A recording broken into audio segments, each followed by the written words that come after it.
Alhamdulillah Rabbil Alameen wassalatu wassalamu ala Rasulillah Sayyidina wa Maulana Muhammad ibn Abdullah Salawatullahi wa salamuhu alayhi wa ala alihi wa sahbihi wa man walahum bi ihsani ila yawmiddin wa ba'd. Assalamu alaikum wa rahmatullahi wa barakatuh, my distinguished brothers and sisters watching me across the globe. This is yet another episode of our series. Today, inshallah, we shall be looking at 3 youths that are mentioned in the glorious Quran. This, in our intention, is to serve as a lesson for the contemporary youth. The first youth which Allah subhanahu wa ta'ala mentioned in the glorious Quran, and the intent of Allah mentioning him in the glorious Quran is for us to copy and emulate his habits. This is no one but Prophet Yusuf alayhi salatu salam. Everybody who is conversant with the glorious Quran knows that Prophet Yusuf alayhi salatu salam was taken out of his destination by his brothers because of envy. According to historians, he spent about 38 to 39 years outside his home. Later, he was discovered. Now, looking at the story of Yusuf when he was young, like us, when he was a young person, many things came across him, which today you can see some of us, may Allah protect us, are even using their money to seek for those things. But some of the things that Yusuf alayhi salatu salam stood up against was free of charge. He was to do them free of charge, but he chose not to do them. But today you can see some of us pay money to do such thing. Yusuf alayhi salatu salam, part of his characters and characteristics was that the wife of the king, the wife of his master, who was beautiful as Yusuf too, sought Yusuf, wanted Yusuf to make love with him, but Yusuf refused. She locked Yusuf in seven doors, and all of them were locked.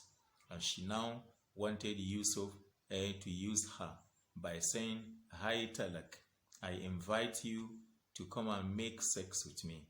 But Yusuf said, "Ma'azallah, God forbid, I will never do it." Yusuf was alone in the room. Nobody was there with him except this lady, and this lady was wife of the king. But Yusuf refused. Now you can see the contemporary youth today are seeking, using their money to do what Yusuf supposed to have done free of charge. We should take a lesson here. Yusuf alayhi salatu salam, because of this incident that happened to him, he was imprisoned. He was jailed. When he entered into jail, something happened, or things happened to him. One of them is that Allah the Almighty tells us in the glorious Quran in Surah Yusuf that وَدَخَلَ مَعَهُ السِّجْنَ فَتَيَانِ, 2 young men entered Sijin, the prison, with him too. One of them said, "I saw myself in the dream pressing one." And the other said to Yusuf alayhi salam that, "I saw myself carrying bread on my head, and the birds were eating thereof." So give us the interpretation of this verse, because we see you as one of the muhsinun.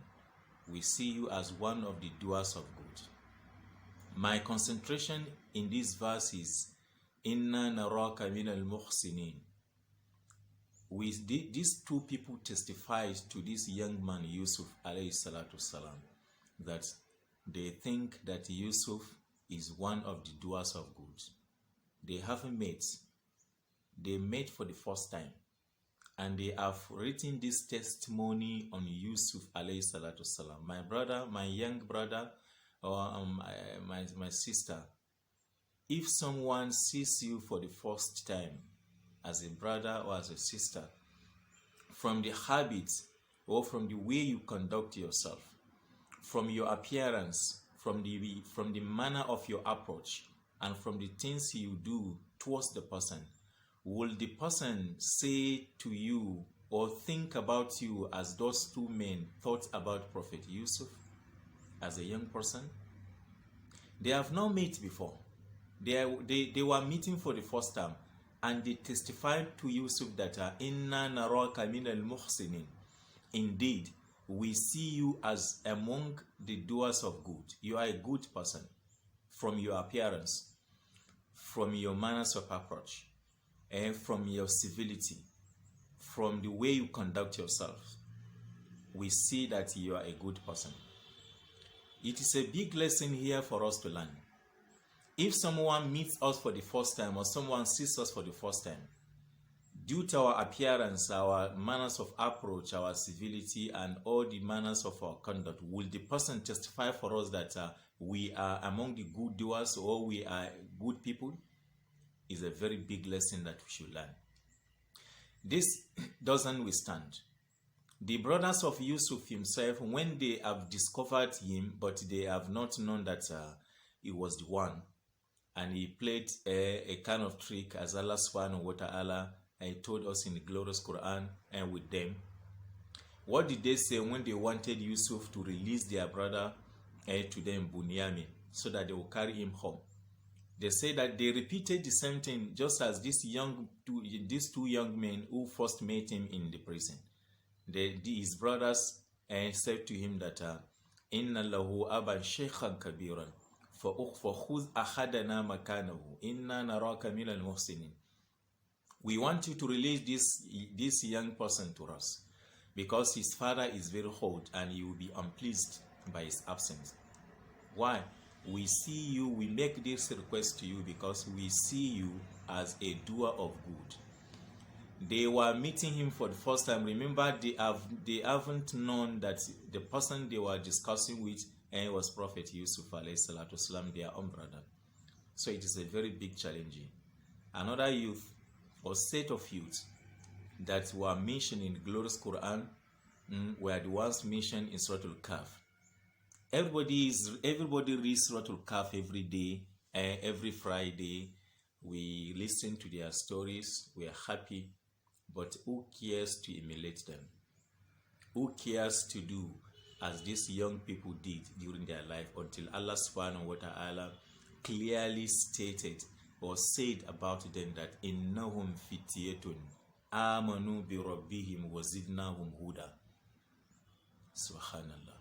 Allah the Almighty himself is saying that innahum fityatun, indeed they were young men, amanu bi rabbihim, who believed in their Lord, for zidnahum huda, and we increased them in guidance. My brother, what have you done to Allah subhanahu wa ta'ala that will make Allah the Almighty to testify for you in this manner, that you are a good person? You are a good person who believes in Allah the Almighty and in the teachings of the Prophet Muhammad sallallahu alaihi wasallam, and for that reason Allah will increase you in guidance. What have you done? Mother qaddamta lidinillah. What have you put forward for the religion of Allah subhanahu wa ta'ala? A young person, ask yourself. Innahum fityatun. Allah subhanahu wa ta'ala said to us that indeed they were young men that believe in their Lord. What does it take to believe in Allah subhanahu wa ta'ala, my brother and my sister? Please, go and ask scholars. Don't live in the ocean of ignorance. Believe in Allah subhanahu wa ta'ala in all that He said. Believe in the teachings of the Prophet sallallahu alaihi wasallam and act according to them. And definitely Allah the Almighty will have to testify for you in this manner too. These are the stories of people that Allah narrated for us in the glorious Quran, so that we take lesson from them. The third person is a very young person that Allah the Almighty mentioned in the glorious Quran too. Utila ashabul ukhudud. This young person also believed in Allah the Almighty. He believed his father was a king. His father sent him to learn magic or sorcery, but he diverted from learning magic or sorcery using his intelligence.